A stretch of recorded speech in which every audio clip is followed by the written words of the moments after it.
All right, scientists, we are back in for some geology EOG reviews. So,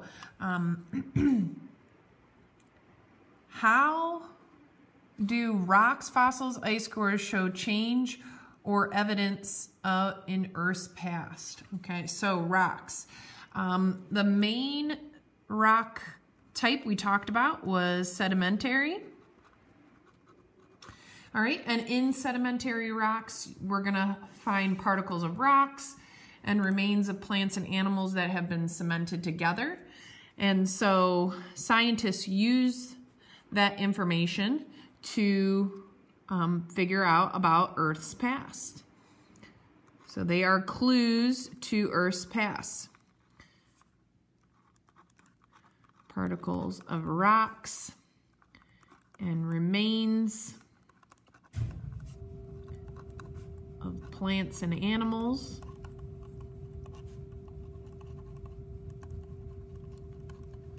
Cemented together.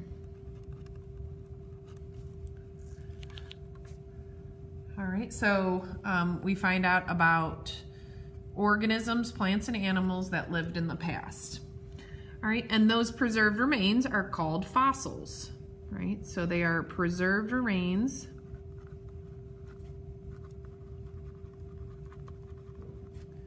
of once living organisms or things. All right, and that gives scientists clues to the past. We talked about all kinds of different fossils. We talked about trace fossils and index fossils, and scientists look at those clues and they try to kind of piece together what organisms did when they were alive. And then ice cores give scientists clues to past atmospheric composition.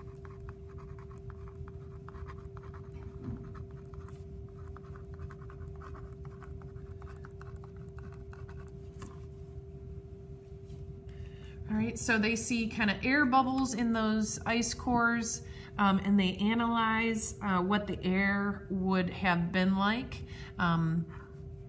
during that time period. All right, some vocabulary you need to know. Index fossils. Those are fossils that can be found in many places, but only lived a very short period of time.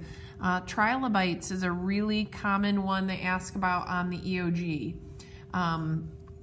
They only lived during the Paleozoic era, and so scientists are able to, if they find a trilobite, they're able to kind of figure out how old the rock layers are or other fossils around there. And so that helps them determine the relative age. An unconformity is where old eroded rock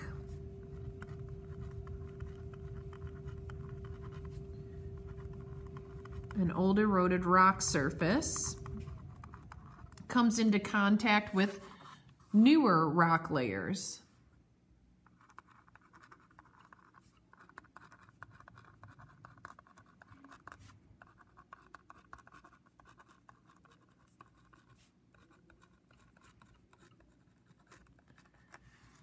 All right, and so what we see is typically our sedimentary rock layers have been eroded and weathered away, and that weathering then there's an unconformity line where the new rock layers sit on top of that weathered and eroded rock.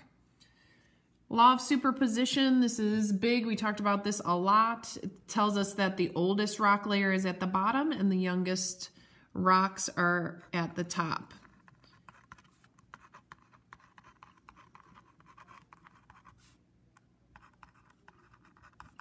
So oldest rock layer is at the bottom and youngest at the top. So the newest layer is at the top. And then uniformitarianism, big word that just means that the processes that shaped the Earth's surface in the past are continuing to do so today. So things like weathering and erosion, they happened in the past and they're still happening today. All right, weathering, physical and mechanical weathering. So what is it?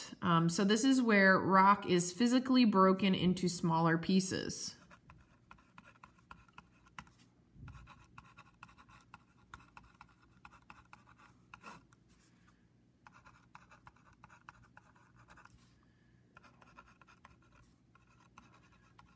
Rock is physically broken into smaller pieces. So things like freezing will break the rocks, thawing, right? Pressure of any kind.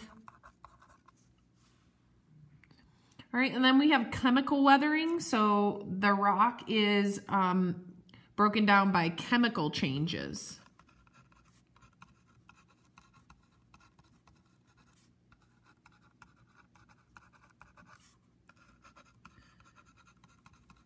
In the PowerPoint that we looked at when we studied weathering, there was a statue, and it had been broken down by chemical changes, and you could tell that because the rocks, the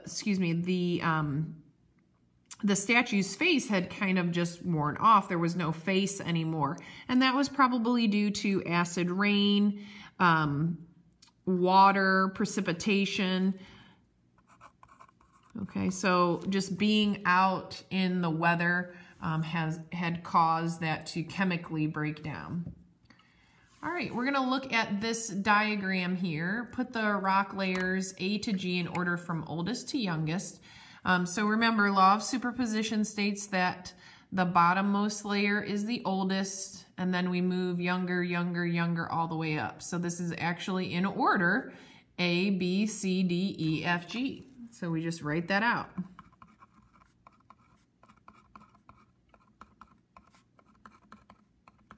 So G is our youngest layer. All right, and intrusion is always younger than the rock it cuts through. So if we look at the intrusion over here, V is cutting through W, X, and Y. And so V is actually younger than all three of those. It is not younger than Z though. Z is the youngest at site 2. Okay, so it would go from oldest to youngest, it would go W, X, Y, then V, and then Z formed on top of that. Number 6 says, is the relative age of extrusion E younger or older than sedimentary layer F? So we're looking at E here, and we're looking at F. So which one is older? So E is older than F. It is underneath, it is lower than F. What is one possible explanation for why site 2 does not have as many layers? So why would this not have as many layers? And we see that it does have some of the same layers, right? Because we can match up these index fossils, and we can see that some of the layers are the same. And so site 2 is probably missing layers due to weathering and erosion.